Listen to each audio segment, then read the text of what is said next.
അമ്മ വേണ്ട അച്ഛൻ മാത്രം മതിയാ? അല്ല, ഞാൻ പറഞ്ഞ അച്ഛനും അമ്മയും രണ്ടുപേരും രുചിനെ കുറിച്ച് പറയുന്നുണ്ട്. പക്ഷെ എപ്പോഴും നമ്മൾ പറയുന്നത് നമ്മൾ സ്ത്രീകൾക്ക് എല്ലാ ബുദ്ധിമുട്ടും സ്ത്രീകൾ കാണുന്ന അങ്ങ് വരുത്തി തീർക്കാണ്. അച്ഛന്മാരുടെ ബുദ്ധിമുട്ടിനെ കുറിച്ചിട്ടോ അവരുടെ എഫേർട്ടിനെ കുറിച്ചിട്ടോ നമ്മൾ സംസാരിക്കാത്തോണ്ടാണ്. എപ്പോഴും നമ്മൾ പറയുന്നത് സ്ത്രീയാണ് ബുദ്ധിമുട്ടുന്നത്, സ്ത്രീയാണ് കഷ്ടപ്പെടുന്നത്, സ്ത്രീയാണ് എല്ലാം ചെയ്യുന്നതെന്ന്. അങ്ങനെയല്ല. അച്ഛന്മാരും കഷ്ടപ്പെട്ട് മക്കളെ വളർത്തി ജോലിയും പ്രശ്നങ്ങളും എല്ലാം ചെയ്യുന്ന എത്രയോ അച്ഛന്മാരുണ്ട്. സിംഗിൾ പേരന്റ് നമ്മൾ എപ്പോഴും അമ്മമാരെയാണ് സിംഗിൾ പേരന്റ് ആയിട്ട് ചെയ്യുമ്പോൾ അമ്മമാരുടെ കഷ്ടപ്പാടിനെ മാത്രമേ കാണിക്കുന്നു. പക്ഷെ അച്ഛന്മാർക്കും ഒരുപാട് ബുദ്ധിമുട്ടുള്ള കാര്യങ്ങളുണ്ട്. പക്ഷെ നമ്മൾ എപ്പോഴും സ്ത്രീകൾ എന്തോ വീക്കാണെന്ന് വരുത്തി തീർക്കാൻ വേണ്ടിയാണോ എന്താണെന്ന് അറിയില്ല. പക്ഷെ എപ്പോഴും സ്ത്രീകളുടെ ബുദ്ധിമുട്ടിനെ ഭയങ്കര ഹൈലൈറ്റ് ചെയ്യുന്നതുകൊണ്ടാണ് ഈ പ്രശ്നം. ഇപ്പോഴും പറയുമ്പോൾ 10 വർഷത്തിന് ശേഷം അച്ഛന്മാരുടെ രുചി ആയിക്കൂടെ എന്ന് പറയുമ്പോൾ അപ്പൊ അവിടെ അമ്മമാര് വേണ്ടേ? അമ്മമാരും വേണമല്ലോ. ഈ അമ്മമാരും അച്ഛന്മാരും ഒരേപോലെ മക്കൾക്ക് അല്ലെങ്കിൽ അങ്ങനെ രുചിനെ കുറിച്ച് പറയാനുള്ള ഒരു സ്പേസ് ഉണ്ടാവണം. പക്ഷെ അത് ഉണ്ടാവുമോ എന്നുള്ളത് എനിക്ക് തോന്നുന്നില്ല എന്നാണ് ഞാൻ പറയുന്നത്. കാരണം എപ്പോഴും നമ്മൾ പറയുന്നത് എന്താ പറയാ, നമ്മൾ സ്ത്രീകൾ ഭയങ്കരമായിട്ട് ജോലി ചെയ്യുന്നുണ്ട്, ഞങ്ങൾക്ക് ഇനി അടുക്കള ഭരണം ഞങ്ങൾ പുരുഷനിലേക്ക് വിട്ടുകൊടുക്കുകയാണെന്നൊക്കെയാണ് പറയുന്നത്. അത് ഓക്കെ, രണ്ടുപേരും ഈക്വലി ചെയ്യുന്നതാണ് നമ്മൾ ആഗ്രഹിക്കുന്നത്. പക്ഷേ എഗെയിൻ ഞാൻ പറയുന്നത് എന്റെ ഇഷ്ടം എന്ന് പറയുന്നതാണ് കേട്ടോ. എനിക്കിഷ്ടം, എനിക്ക് ഇനിയിപ്പോ നാളെ കുട്ടികളൊക്കെ ഉണ്ടാവുകയാണെങ്കിൽ എനിക്കിതെല്ലാം ബാലൻസ് ചെയ്ത് കൊണ്ടുപോകാൻ പറ്റണേ എന്നുള്ള ആഗ്രഹം. എനിക്ക് തന്നെ എന്റെ മക്കൾക്ക് കുക്ക് ചെയ്ത് കൊടുക്കാൻ പറ്റണേ എന്നുള്ളതാണ് എന്റെ ആഗ്രഹം. പറ്റുമോ ഇല്ലയോ, എനിക്ക് നന്നായി കുക്ക് ചെയ്യാൻ പറ്റുമോ എന്നൊന്നും എനിക്കറിയില്ല.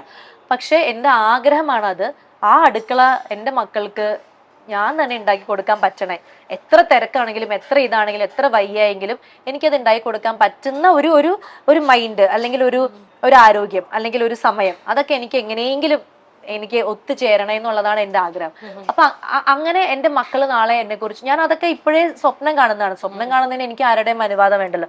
എന്റെ മക്കള് എന്റെ അമ്മയുടെ മാമ്പഴ പുളിശ്ശേരി, എന്റെ അമ്മയുടെ മീൻകറി എന്നൊക്കെ പറയണത് അവര് പറയണേ എന്നൊക്കെ ഉള്ളതാണ് ആഗ്രഹം. അപ്പൊ എനിക്കിപ്പോ ഇത്തിരി സമയം കിട്ടിയാൽ തന്നെ, ഞാൻ ചെന്നൈയിൽ ഞങ്ങളുടെ വീട്ടിലുള്ളപ്പോ ഒരു ഇത്തിരി സമയമാണ് കിട്ടുന്നെങ്കിലും ഞാൻ ഉറങ്ങുക അല്ലെങ്കിൽ പാർട്ടിക്ക് പോവുക അല്ലെങ്കിൽ സ്വന്തമായിട്ട് ഫ്രീ ആയിട്ട് ഇരിക്കുക എന്നുള്ളതിനൊക്കെ അപ്പുറം അതൊക്കെ ചെയ്യുന്നുണ്ട്. അതൊക്കെ ചെയ്യുന്നതിന്റെ അപ്പുറം ഞാൻ ഒരു 10 മിനിറ്റ് കൊണ്ട് എന്താണ് ഈസി ആയിട്ട് എന്ത് കുക്ക് ചെയ്യാൻ പറ്റും, 10 മിനിറ്റ് കൊണ്ട് അതൊന്ന് കുക്ക് ചെയ്ത് പ്രേമിന് കൊടുക്കണം എന്നുള്ളത് എന്റെ മൈൻഡിലുണ്ട്. പക്ഷെ എനിക്ക് പുറത്തു പോകണം, അതും ഞാൻ ചെയ്യുന്നുണ്ട്, അഭിനയിക്കുന്നുണ്ട്, എല്ലാം ചെയ്യുന്നുണ്ട്. പക്ഷെ ഈ 10 മിനിറ്റ് കൊണ്ട് എന്ത് റെസിപ്പിയാണുള്ളത്, 10 മിനിറ്റിൽ എനിക്ക് എന്ത് ചെയ്യാൻ പറ്റും, ആ 10 മിനിറ്റ് എനിക്ക് എന്റെ ഹസ്ബൻഡിന് വേണ്ടിയിട്ട് എന്ത് ചെയ്യാം എന്നുള്ളത് ഞാൻ ആലോചിക്കാറുണ്ട്.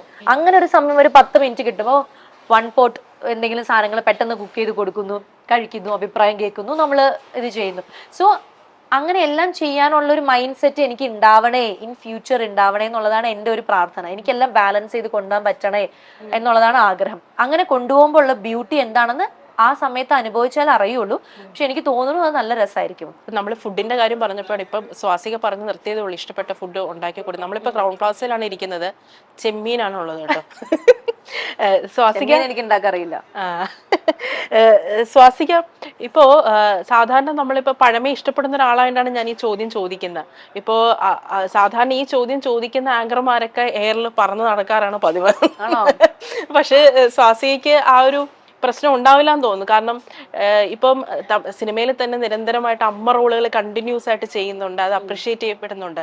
അതുകൊണ്ട് തന്നെ നമുക്ക് പെട്ടെന്നൊരു ഒരു ഒരു സ്വാസികയ്ക്കും പ്രേമിനും ഒരു എങ്ങനെയാണ് ഒരു ഫാമിലി പ്ലാനിങ്, ഒരു കുട്ടി പ്ലാനിങ് അങ്ങനെ എന്തെങ്കിലും ഉണ്ടോ?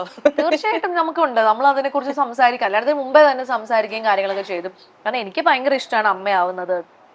എന്താ പറയാ, അങ്ങനെ എത്ര കുട്ടികൾ വേണം അങ്ങനെയൊന്നും ഞാൻ ചിന്തിച്ചിട്ടില്ല. പക്ഷെ എനിക്ക് എന്തായാലും ഒരു അമ്മയാവണം എന്നുള്ളതുണ്ട്. അപ്പൊ അതിന്റെ കാര്യങ്ങൾ നമ്മൾ സംസാരിക്കാറുണ്ട്, എല്ലാം ചെയ്യണം. പിന്നെ കല്യാണം കഴിഞ്ഞിട്ട് ഇപ്പൊ 1 വർഷം ആയതുള്ളൂ. അതുകൊണ്ട് മേ ബി ചിലപ്പം ഒരു നെക്സ്റ്റ് ഇയർ അങ്ങനെയൊക്കെ ഒരു പ്ലാനിങ് ആയിരിക്കും. കാരണം എന്റെ വീട്ടിലും എല്ലാവർക്കും താല്പര്യമാണ്. ഈ പ്രാവശ്യം മദേഴ്സ് ഡേ ഞാൻ എന്റെ അമ്മയ്ക്കൊക്കെ വിഷ് ചെയ്തപ്പം എല്ലാരും പറഞ്ഞു അടുത്ത പ്രാവശ്യം മദേഴ്സ് ഞങ്ങൾക്ക് തിരിച്ച് വിഷ് ചെയ്യാൻ പറ്റണം എന്നൊക്കെ പറഞ്ഞു. അപ്പൊ ഞാൻ നോക്കാം. സിനിമയിൽ ഇപ്പോൾ നടിമാർക്ക് ഏതെങ്കിലും രീതിയിലുള്ള ഒരു അതിക്രമം ഉണ്ടാവുകയാണെങ്കിൽ ആദ്യം വിളിക്കുന്നത് ഫീമെയിൽ ആർട്ടിസ്റ്റുകളായിരിക്കും, അവരുടെ ഒരു അഭിപ്രായം. ഇപ്പൊ വിൻസിയുടെ കേസിൽ തന്നെ സ്വാസിക സംസാരിച്ചിട്ടുണ്ടായിരുന്നു, വിൻസി അത് പ്രതികരിക്കണമായിരുന്നു, അത് ശരിയായ രീതിയിൽ തന്നെ അത് പ്രതികരിക്കണം, ഇനിയും ആർട്ടിസ്റ്റുമാര് അത് പ്രതികരിക്കണം ഇത്തരത്തിലുള്ള ആക്രമണങ്ങൾ ഉണ്ടാകുമ്പോൾ എന്ന് പറഞ്ഞിട്ടുണ്ടായിരുന്നു. ഇപ്പോ വിൻസിയുടെ കേസിൽ ഇപ്പം ഹേമ കമ്മിറ്റി റിപ്പോർട്ടിൽ തന്നെ ഒരുപാട് നടിമാരുടെ റിവീലിംഗ് ഉണ്ടായിരുന്നു. അതിനുശേഷം എവിടെന്നൊക്കെയോ നടിമാര് വന്ന് എന്തൊക്കെയോ പറഞ്ഞിട്ട് പോയി. നമുക്കത് കാണുമ്പോൾ തന്നെ ഭയങ്കരമായിട്ട് ഫേക്ക് ആയിട്ട് ഫീൽ ചെയ്യും. എന്തൊക്കെയോ വന്ന് പറഞ്ഞിട്ട് ഒന്നും അങ്ങനെ ജെന്യുവൻ ആയിട്ട് തോന്നുന്നില്ല. അപ്പോൾ നമുക്ക് അതാണ് ഞാൻ ഉദ്ദേശിച്ചത്. നമുക്കിപ്പോ ഈ ജെന്യുവൻ ആയിട്ട് നമുക്ക് കംപ്ലൈന്റും അതുപോലെ തന്നെ ഫേക്ക് ആയിട്ടുള്ള ഒരു കംപ്ലൈന്റും ഇത് രണ്ടും വരുന്നുണ്ടല്ലോ.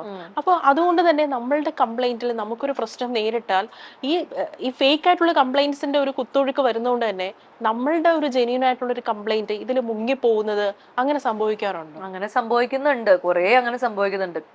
കാരണം ഒരു പരിധി കഴിയുമ്പോൾ ആൾക്കാർ എന്താ പറയാ, മെയിൻ ആയിട്ട് എന്താ വെച്ച് കഴിഞ്ഞാൽ മീഡിയ ഓവറായിട്ട് അത് എക്സ്പോസ് ചെയ്യുന്നതുകൊണ്ടാണ്. അപ്പൊ നമ്മളൊരു പരാതി കൊടുക്കുകയാണെങ്കിൽ മീഡിയ എന്തിനാണ് രാവിലെ മുതൽ രാത്രി വരെ അതിനെക്കുറിച്ച് സംസാരിക്കേണ്ട കാര്യമില്ല. ഒരാളൊരു പരാതി കൊടുക്കും, ഇനി നമ്മൾ വെയിറ്റ് ചെയ്യാണ് ചെയ്യേണ്ടത്.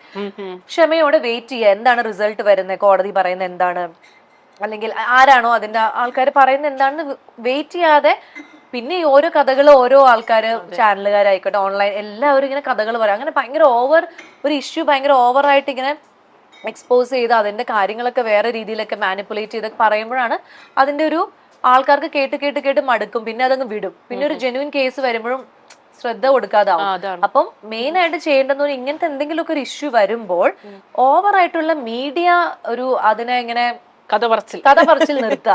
അതിന്റെ എൻഡ് റിസൾട്ടിന് വേണ്ടിയിട്ട് വെയിറ്റ് ചെയ്യുക. എന്നിട്ട് എൻഡ് റിസൾട്ട് കിട്ടിക്കഴിയുമ്പോൾ എന്താണ് എങ്ങനെയാണെന്നൊക്കെ ഉള്ള നോക്കുക. ഇതിപ്പം ഒരാൾ എന്തെങ്കിലും പറയുമ്പോഴേക്കും പിന്നെ അതിന് വേറെ രീതിയിലാവും. അതിൽ ഒട്ടും ചെയ്യാൻ പാടില്ലാത്ത കാര്യമാണ്.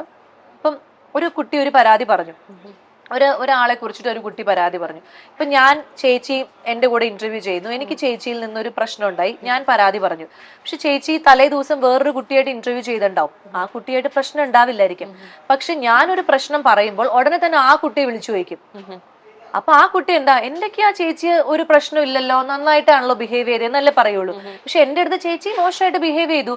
അപ്പം ഇപ്പൊ ഈ റീസൺലി വിൻസി ഒരു പ്രശ്നം പറയുമ്പോ ബാക്കിയുള്ള ആർട്ടിസ്റ്റുകളെ വിളിച്ച് ചോദിക്കേണ്ട കാര്യമേ ഇല്ല. നിങ്ങൾക്ക് എങ്ങനെയുണ്ടായിരുന്നു ആ നടന്റെ കൂടെയുള്ള നിങ്ങൾക്ക്, അത് ചോദിക്കേണ്ട കാര്യമില്ല. ഇത് ഒരാളൊരു പ്രോബ്ലം പറയുമ്പോൾ ആ പ്രോബ്ലത്തിന് എങ്ങനെ ഒരു സൊല്യൂഷൻ കണ്ടെത്താം. ആ കുട്ടി കള്ളം പറയില്ലല്ലോ, ആ കുട്ടിക്ക് എന്തോ മാനസികമായിട്ട് ഡിസ്റ്റർബൻസ് ഉണ്ടായതുകൊണ്ടാണ് അത്ര ധൈര്യപൂർവ്വം ഒരു കംപ്ലൈന്റ് പറഞ്ഞത്. അപ്പൊ ആ കംപ്ലൈന്റിന് നമ്മള് വ്യക്തമായിട്ട് അന്വേഷിച്ച് അതിനൊരു നീതി വാങ്ങിച്ചു കൊടുക്കുന്നതിന് പകരം സ്വാസികയുടെ അഭിപ്രായം ചോദിച്ചിട്ടാണോ ചെയ്യേണ്ടത്? എനിക്ക് ആ നടനിൽ നിന്ന് എന്തുണ്ടായി എന്ന് അറിഞ്ഞിട്ട് കാര്യമില്ല. അങ്ങനെ കാര്യം ചോദിക്കുകയേ ചെയ്യരുത്. കാരണം എല്ലാവർക്കും ഒരേ അനുഭവം അല്ല ഉണ്ടാവുന്നെന്നുള്ളത് ആദ്യം മനസ്സിലാക്കണം.